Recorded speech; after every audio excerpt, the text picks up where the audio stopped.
TPCC general secretary Charan Kaushik Yadav ఉన్నారు నాతో పాటు. అసెంబ్లీ సమావేశాలు రెండవ రోజు ఈరోజు బీఆర్ఎస్ పార్టీ బైకౌట్ చేశారు. అసెంబ్లీకి వస్తారో రారో కూడా తెలియని పరిస్థితిలో ఉంది. ఒకవైపు కేసీఆర్ అసెంబ్లీకి రావాలి, అసెంబ్లీలోకి వచ్చి చర్చించాలని ముఖ్యమంత్రి సవాల్ విసురుతున్నాడు. కాంగ్రెస్ నేతలు కూడా అదే మాట్లాడుతున్నారు. మాట్లాడదాం చరణ్ అన్నతో. నమస్తే చరణ్ గారు. నమస్తే. రెండో రోజు అసెంబ్లీ కొనసాగుతుంది. బీఆర్ఎస్ వాకౌట్ చేసింది. ఏంటి వాళ్ళకి ఛాన్స్ ఇచ్చే పరిస్థితి కూడా కనిపించట్లేదు అసెంబ్లీలో. ఏం జరుగుతుంది? లేలే, ఇప్పటి వరకు తెలంగాణ అసెంబ్లీ కాంగ్రెస్ ప్రభుత్వం వచ్చిన తర్వాత 26 నెలలు అవుతుంది. తెలంగాణలో కాంగ్రెస్ ప్రభుత్వం వచ్చిన తర్వాత 7 సార్లు అసెంబ్లీ సమావేశం జరిగింది. అందులో కేసీఆర్ గారు 3 సార్లు మాత్రమే అసెంబ్లీకి వచ్చింది. ఒకసారి తను ప్రమాణ స్వీకారం చేసిన సందర్భంగా, 2 గవర్నర్ గారు బడ్జెట్ సందర్భంగా, 3వసారి మొన్న వచ్చిండు. 3 నిమిషాలు మాత్రం ఉన్నాడు, సంతకం పెట్టి వెళ్ళిపోయాడు. అంటే 7 సార్లలో 3 సార్లు వచ్చిండు. మొత్తం కలిసి కూడా 3 గంటలు లేని పరిస్థితి మనం చూసినాం. మొన్న అన్నాడు తోడకలు తీస్తా, తొండలు తీస్తా, అది తీస్తానే అన్నాడు. కాంగ్రెస్ నేను వస్తున్నాయి ఇక తోడకలు తీస్తా అన్నాడు. మరి వచ్చిండు, తోడకలు ఎవరు తీసిండో మరి తెలంగాణ సమాజానికి అర్థం కావాలి. అదే కాకుండా కృష్ణా జలాల మీద, గోదావరి జలాల మీద చర్చ చేద్దాం రండి అని చెప్పి మేము కూడా ఆహ్వానించినాం. ముఖ్యమంత్రి గారు నిన్న కూడా ప్రజాభవన్లో చాలా స్పష్టంగా చెప్పిండు, మనం ఆయనకు ఆటంకం కలిగేట్టు ఖచ్చితంగా మనం ప్రతిపక్ష నాయకులు మాట్లాడుతున్నప్పుడు కానీ అడ్డుదగలే ప్రయత్నం కానీ ఇంకోటి కాకుండా వాళ్ళ టైం కిల్ చేయకుండా మన టైం వచ్చినా మనం మాట్లాడదాం. కాబట్టి ఉందా వివరిద్దామని చెప్పి చాలా స్పష్టంగా ముఖ్యమంత్రి గారు చెప్పిన తర్వాత ఈ రోజు అసెంబ్లీ సమావేశాలు ప్రారంభమైతే రాకుండా పారిపోయింది కేసీఆర్. పెద్ద మనిషి కదా, ర్యాగింగ్ చేస్తారు మీరు ప్రభుత్వం. మేము ర్యాగింగ్ చేస్తాం. అసెంబ్లీ మీ ఆధీనంలో ఉంటది. పనిలో ర్యాగింగ్, పనిలో ర్యాగింగ్ కాదు, పనిలో తప్పు చేసినావు, దొరికిపోయిన దొంగ కాబట్టి పారిపోయినావు. దొరికినావు నువ్వు దొంగ, లిటరల్ దొరికినావు. తెలంగాణ ముఖ్యమంత్రి రేవంత్ రెడ్డి కావచ్చు, తెలంగాణ రాష్ట్ర అధికారులంతా కూడా నువ్వు చేసిన పాపాలు ఘోరాలని కూడా నిన్న ప్రజాభవన్ వేదికగా తెలంగాణ సమాజానికి అర్థమయ్యే విధంగా వివరించారు. పాలమూరు రంగాల సంఘం నుంచి జూరాల దగ్గర కట్టాల్సిన ప్రాజెక్టును శ్రీశైలం లెఫ్ట్ కెనాల్ ద్వారా తెలంగాణకు కావచ్చు, పాలమూరు రంగారెడ్డి నీళ్లు తీసుకోవాలని ఒక కుడిల ప్రయత్నం 36,000 కోట్ల అంచనాలు 80,000 కోట్లకు పోయినాయి. అదే కాకుండా పోతిరెడ్డిపాడు 4 టీఎంసీ నుంచి 10 టీఎంసీలు మీ ఆయనలో పెరిగిన మాట వాస్తవం. 111 టీఎంసీలు రావాల్సిన తెలంగాణకు 299 టీఎంసీలకు ఒప్పుకొని 36% మాత్రమే, అది బ్రిజేష్ కుమార్ ట్రిబ్యునల్ తీర్పు ఇచ్చే వరకు ఇక ఇదే పైన అని చెప్పేసి మీరు సంతకం పెట్టిన తోటి తెలంగాణకు మరణ శాసనం రాసినాం. ఇవన్నీ కాంగ్రెస్ పార్టీ రేవంత్ రెడ్డి ఎక్కడ ప్రశ్నిస్తాడో, ఎక్కడ నా బండ బయారం బయటపడుతుందో, తెలంగాణ సమాజం నన్ను ఎట్లా చీదరించుకుంటారో, ఉద్యమ నాయకుడు అని చెప్పి ఇన్ని రోజులు నేను కాలం గడిపిన ఉద్యమ నాయకుడు కాస్త ఉద్యమ ద్రోహిగా తెలంగాణకు అన్యాయం చేసిన వ్యక్తి ఎక్కడ నిలబడుతుందని చెప్పేసి కేసీఆర్ గారు అసెంబ్లీ రాకుండా ఫామ్ హౌస్ లో రెస్ట్ తీసుకుంటూ కాంగ్రెస్ ప్రభుత్వం బదనాం చేసే ప్రయత్నం హరీష్ రావు గారు. పాలమూరు రంగారెడ్డి ప్రాజెక్ట్ ఆల్రెడీ 90% పూర్తయింది, ఇంకో 10% బ్యాలెన్స్ ఉంది. ఈ 10% మీరు కంప్లీట్ చేసి అయిపోతుంది కదా అని వాళ్ళు మాట్లాడుతున్నారు. వాళ్ళ అంచనాలే 53,000 కోట్లు, వాళ్ళు ఖర్చు పెట్టిందే 26,000 కోట్లు. మేము వచ్చిన తర్వాత ఖర్చు పెట్టి 7,000 కోట్లు. 50% ఏం పూర్తి కాలేదు ప్రాజెక్టు. 90% అన్ని పశ్చాత్తాలే. నేను ప్రజెంటేషన్ చేసినాం కదా, పశ్చాత్తాలు ఎవరి కోసం? అదే కాకుండా 53,000 కోట్లది కాస్త ఇంకా 30,000 కోట్ల రూపాయలు పెరుగుతా ఉంది అంచనాలు. రేట్లు ఎస్కలేషన్ కావచ్చు, ల్యాండ్ అక్విజిషన్ జరగలేదు. అదే కాకుండా మొత్తం కలిసి అక్కడి నుంచి 2 టీఎంసీ కూడా తీసుకురాని పరిస్థితి. మనం పాలమూరు రంగారెడ్డిని పూర్తి చేయాలని కాంగ్రెస్ కి ఉందా అసలు? పాలమూరు రంగారెడ్డి ఎందుకంటున్నా అంటే క్వశ్చన్, కేసీఆర్ స్టార్ట్ చేసిండు కాబట్టి ఒకవేళ పూర్తయితే కేసీఆర్ కి క్రెడిట్ పోతుందేమో అని చెప్పి మీరు ఏమన్నా ఎక్కడ కూడా గుర్తుపెట్టుకోవాలి. కేసీఆర్ గారు కట్టించిన సిగరెట్ లో మేము ఉంటలేము. మేము ఇచ్చిన తెలంగాణలో కేసీఆర్ గారు ముఖ్యమంత్రి కాలేదా? మేము శతభిషలో పోతలేం కదా. అది కాకుండా ఏదైతే కొడంగల్ నారాయణపేట సంబంధించిన లిఫ్ట్ ఇరిగేషన్ కూడా సమైక్య రాష్ట్రంలో అనుమతి వస్తే కేసీఆర్ గారు పట్టించుకోకపోతే మన ముఖ్యమంత్రి గారు దానికి సంబంధించినటువంటి అనుమతులు తీసుకొచ్చి మక్తల్ నారాయణపేట కొడంగల్కు వాటర్ ఇచ్చే ప్రయత్నంలో ప్రభుత్వం ముందు పోతూ 5,000 కోట్ల రూపాయలు కేటాయించారు కదా. మేము ఎక్కడ కూడా తెలంగాణను అగ్రగామి ఉంచే ప్రయత్నంలో పాలమూరుకు, రంగారెడ్డికి, నల్గొండకు మీరు అన్యాయం చేసి, రంగారెడ్డికి ఎట్లా అన్యాయం చేశారు? ప్రాణహిత చేవెళ్ల పేరు మీద ఉన్నటువంటి ప్రాజెక్టును మీరు రీజన్ పేరు మీద కాళేశ్వరం నామకరణం చేసుకొని రంగారెడ్డికి అన్యాయం చేశారు. జూరాల కాలాలు తీసుకోవాల్సిన సమైక్య రాష్ట్రంలో ఉన్న 2013లో కిరణ్ కుమార్ రెడ్డి గారు ఇచ్చిన జీవో ప్రకారం అక్కడ తీసుకోవాలి వాటర్.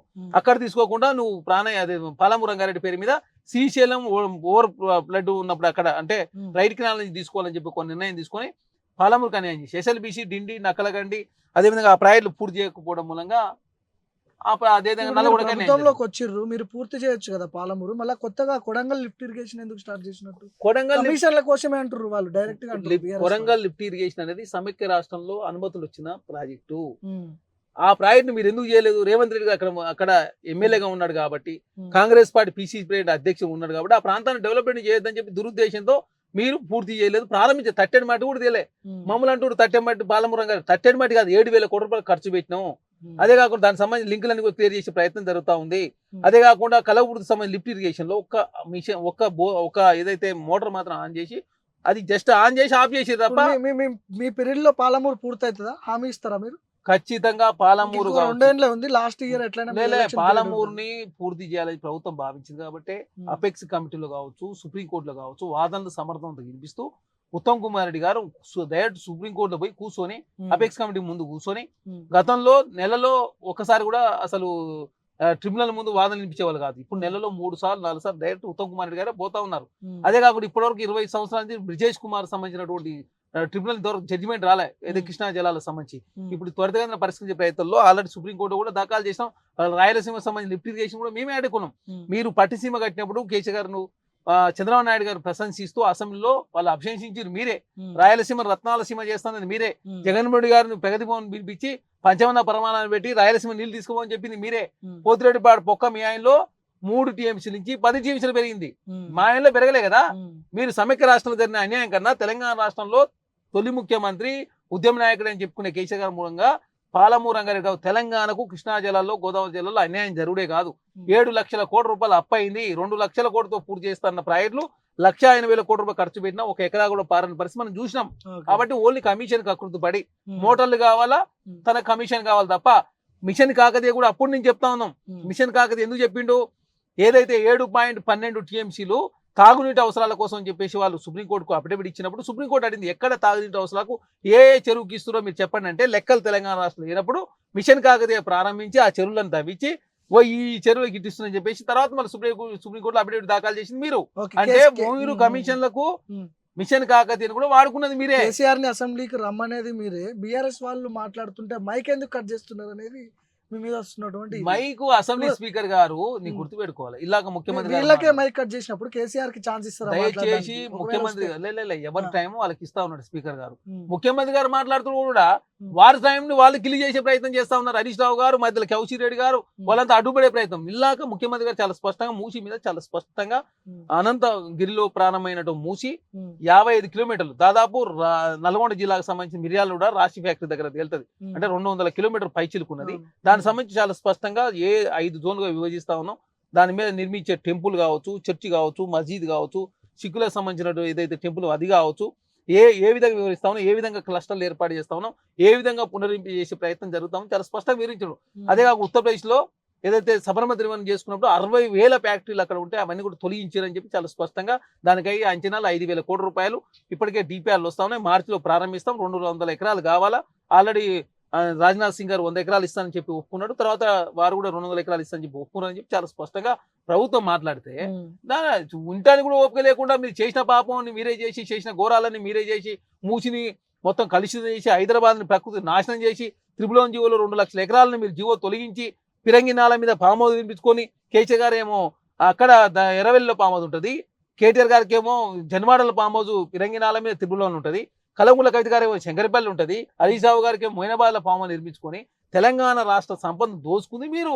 కాబట్టి వాస్తవ విషయాలు ప్రజలు తెలిస్తే చీదరించుకుంటారని చెప్పేసి కేసీఆర్ గారు అసెంబ్లీ రాకుండా పారిపోయి ఫామ్ హౌస్ లో రెస్ట్ తీసుకుంటా ఉన్నారు. నీళ్ళ విషయంలో కేసీఆర్ ని ఉరిదీయాలని చెప్పి రేవంత్ రెడ్డి మాట్లాడినా ఈ రోజేమో కవిత కౌన్సిల్లో కౌన్సిల్ అయిపోయిన తర్వాత మీడియా పాయింట్ లో మాట్లాడింది. రేవంత్ రెడ్డిని 1000 సార్లు ఉరిదీయాలని మాట్లాడింది. ఇప్పుడు చూడాలి. కల్వకుంట్ల కవిత గారి కావచ్చు, కల్వకుంట్ల కుటుంబం కావచ్చు, వాళ్ళు చేసిన ఘోరాలు నేరాలు అన్ని ఇన్ని కావు. ఘోరాలు నేరాలు చేశారు కాబట్టి అసెంబ్లీకి వచ్చి ప్రజల సమాధానం చెప్పలే పరిస్థితిలో వాళ్ళు ఉన్నారు. అపెక్స్ కమిటీ మీటింగ్ లో పోకుండా, సుప్రీంకోర్టులో వాదనలు ఇవ్వకుండా, ట్రిబ్యునల్లో కరెక్ట్ సమాచారం ఇవ్వకుండా గోదావరిలో కృష్ణా జలాల్లో అన్యాయం చేశారు కాబట్టి అదేవిధంగా కాళేశ్వరం సంబంధించి ఆ ప్రాజెక్టు వేడిగడ్డ అన్నారం సుందిలో 3 గుంగిపోయినాయి. సీతారామ ప్రాజెక్టుకు వాటర్ అలొకేషన్ జరగలేదు, సమ్మక్క సారక్క జరగలేదు, కలవకూరు జరగలేదు. మిగతా తెలంగాణ రాష్ట్ర ప్రాజెక్టులను కూడా ఎండిపోయిన పరిస్థితి మనం చూసినాం. మరి ఏం చేసిరు? 1,80,000 కోట్ల ఖర్చు పెట్టి మీరు ఏం సాధించారు? 30% కమిషన్ మాత్రం తీసుకొని మీ కుటుంబం మాత్రమే కోడిసోలేదు తప్ప తెలంగాణ సమాజానికి ఏమి మేలు జరగలే. కాంగ్రెస్ ప్రభుత్వం అధికారులకు వచ్చిన తర్వాత అవన్నీ కూడా సరిదిద్దుకునే ప్రయత్నంలో ప్రభుత్వం ముందుకు పోతుంటే చూసి వరలేక కాంగ్రెస్ ప్రభుత్వాలు విమర్శ చేసే ప్రయత్నం బీఆర్ఎస్ పార్టీ, కేసీఆర్ గారు, హరీష్ రావు గారు, కేటీఆర్ గారు, కల్వకుంట్ల కవిత పచ్చి అబద్ధాలు మాట్లాడుతూ ఉన్నారు. వాళ్ళు ఈ తెలంగాణ రాష్ట్రంలో బీఆర్ఎస్ పార్టీ ఉంది, నలుగురేనా? ఎవరు ఎవరే వాళ్ళు లేరా? నాకు కేసీఆర్ వచ్చి మాట్లాడాలనే ఉంది. ఇప్పుడు కేసీఆర్ లేకపోతే వాళ్ళ కేటీఆర్ ఉన్నాడు, హరీష్ ఉన్నాడు, ఎమ్మెల్యేలు ఉన్నారు కదా. 5 కేసీఆర్ ని ఎందుకు సంవత్సరాలు target 5 సంవత్సరాలు కేసీఆర్ గారు తెలంగాణ ముఖ్యమంత్రిగా ఇరిగేషన్ శాఖ మంత్రిగా కేసీఆర్ గారు ఉన్నారు. 10 సంవత్సరాలు తెలంగాణ ముఖ్యమంత్రిగా ఉండి నేనే కథ కర్మ క్రియ నేనే ఇంజనీర్ కాళేశ్వరరావుగా నామకరణం చేసుకున్న మీరు మరి అన్నిటికీ సమాధానం చెప్పాలి కదా. మీరు సమాధానం చెప్పకుండా ఎందుకు పారిపోతున్నారు? ఓకే. అట్లాంటప్పుడు బీఆర్ఎల్ మీద హరీష్ రావు గారికి మేము వద్దంటున్నాం. ఉమ్. బీఆర్ఎల్ మీద హరీష్ రావు గారికి కేటీఆర్ గారికి ఇవ్వండి. నువ్వు రెస్ట్ తీసుకో ఎవడొద్దన్నాడు? బీఆర్ఎల్ నేత ఉన్నావు కాబట్టి సమాధానం చెప్పని చెప్తా ఉన్నావు. ఫ్లోర్ లీడర్ లాగా వాళ్ళకి అవకాశం ఇచ్చారు కదా, వాళ్ళే ఉంటారేమో, వాళ్ళే మాట్లాడుతున్నారు. ఫ్లోర్ లీడర్ గా మీకు అవకాశం ఇస్తే మీరు ఫ్లోర్ రాకుండా 10 సంవత్సరాలు ముఖ్యమంత్రి ఉండి తెలంగాణ సమాజాన్ని మోసం చేసి తెలంగాణ ఆగమనం చేసి అప్పలపాలు చేసినాం కాబట్టి కాంగ్రెస్ పార్టీగా ప్రశ్నిస్తా ఉంది. వస్తాను చెప్పిన తోలు తీస్తా కాంగ్రెస్ పార్టీని చూసుకుంటా వస్తున్నా అని చెప్పిన మరి ఏమైంది? వస్తున్నా అన్నప్పుడు వచ్చాలి రావాలి కదా. రాకుండా నువ్వు ఎందుకు మరి ఈ మాటలు ఎందుకు? ఈ బర్దాబాద్ మాటలేంది? రంగారెడ్డిలో సభ, నల్గొండలో సభ, మహబూబ్నగర్లో సభ, ఎందుకు మరి సభలు? ఓకే. అసెంబ్లీ అనేది దేవాలయం లాంటిది. నేను ప్రజలు గెలిపించింది వాళ్ళు అసెంబ్లీ గాంధీ భవన్ కదా. భవన్ అంటారు కదా, ఇది లేలే. అసెంబ్లీనా గాంధీ భవన్ అని కాదండి, మాట్లాడుతున్నారు. సర్పంచ్ పోటీ చేస్తారు. ఉమ్. పోటీ చేసినప్పుడు మాత్రమే ప్రజలు తిరిగి ఓట్లు అడుగుతారు. ఉమ్. గెలిచిన తర్వాత గ్రామ సభల ద్వారా సమస్యలు పరిష్కరించాలి. అవును. నేను తర్వాత కూడా ఇంటికి పోయి చెప్తాంటే ఎట్లా? ఉమ్. అది కాదుగా, అసెంబ్లీ పోయి అసెంబ్లీ వేదికగా చర్చ చేద్దాం రా అంటే అసెంబ్లీ వేదికగా చర్చగా రాకుండా ఉమ్. ఎవరిని మోసం చేస్తారు? చివరిగా చెప్పండి, బీఆర్ఎస్ వాళ్ళు బైకౌట్ చేసారు. వాళ్ళు అసెంబ్లీకి వస్తారో రారో కూడా తెలియదు. నాకు తెలిసి రేపటి నుంచి ఒకవేళ అసెంబ్లీ పెడితే వస్తారో రారో కూడా తెలియదు. ఏంటి, ఎట్లా చూడాలి చివరిగా చెప్పండి. వాళ్ళ పాపాలు బండినాయి. ఉమ్. దేవుడు ఉన్నాడు. ఉమ్. తెలంగాణ ప్రకృతి చూసింది. ఉమ్. త్రిపులం జీవోలో 2 లక్షల ఎకరాలను అన్యాకృతం చేసే ప్రయత్నం చేసిరు. ఉమ్. చెరువులను కబ్జాలు చేసిరు. హైడ్రా తీసుకొచ్చి చెరువులను బాగా చేసే ప్రయత్నం చేస్తా ఉన్నాం. మూసిని పూర్వం చేసే ప్రయత్నం మేము చేస్తా ఉన్నాం. అదే కాకుండా తాగునీటి అవసరాల కోసం హైదరాబాద్ వాటర్ తీసుకొచ్చే ప్రయత్నం మేమే చేస్తా ఉన్నాం.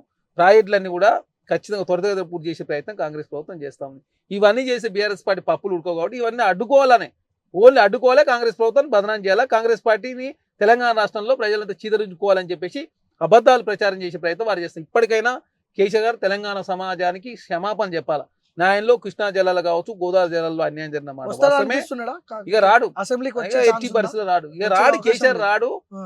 ఇక ఏదో ఇప్పటికి 2 సంవత్సరాలు ఇంకా 3 సంవత్సరాలు కేసీఆర్ గారు అసెంబ్లీకి రాడు. ఉమ్. బీఆర్ఎల్ మీదుగా తనే ఉంటూ ఉమ్. ఈ పశ్చాబద్ధాలు ప్రచారం చేసే ప్రయత్నం వారు చేస్తా ఉన్నారు. అక్కడ ఆల్రెడీ జగన్మోహన్ రెడ్డి గారు అసెంబ్లీ రాకుండా వారు బైకాట్ చేసి వారు పర్మనెంట్ గా వెళ్ళిపోయారు. ఇక్కడ కేసీఆర్ గారు ఏదో మొత్తం కలిసి 2 గంటలు వచ్చింది, ఎన్నడూ కూడా చర్చల్లో భాగస్వామ్య పరిస్థితి మనం చూడలేదు. ఓకే. వాళ్ళు ఓన్లీ ఎమ్మెల్యే మెంబర్షిప్ ఎక్కడ డిస్క్వాలిఫై అవుతుందో అని చెప్పేసి వారు అసెంబ్లీకి వస్తా ఉన్నారు తప్ప తెలంగాణ ప్రజల మీద ప్రేమ అనేది కేసీఆర్ గారు కానీ హరీష్ రావు గారు కానీ కేటీఆర్ గారు లేదు. మొత్తం పచ్చి అబద్ధాలు ప్రచారం చేసే ప్రయత్నం బీఆర్ఎస్ పార్టీ చేస్తా ఉంది కాబట్టి తెలంగాణ సమాజం అంతా కూడా గమనిస్తూ ఉన్నారు.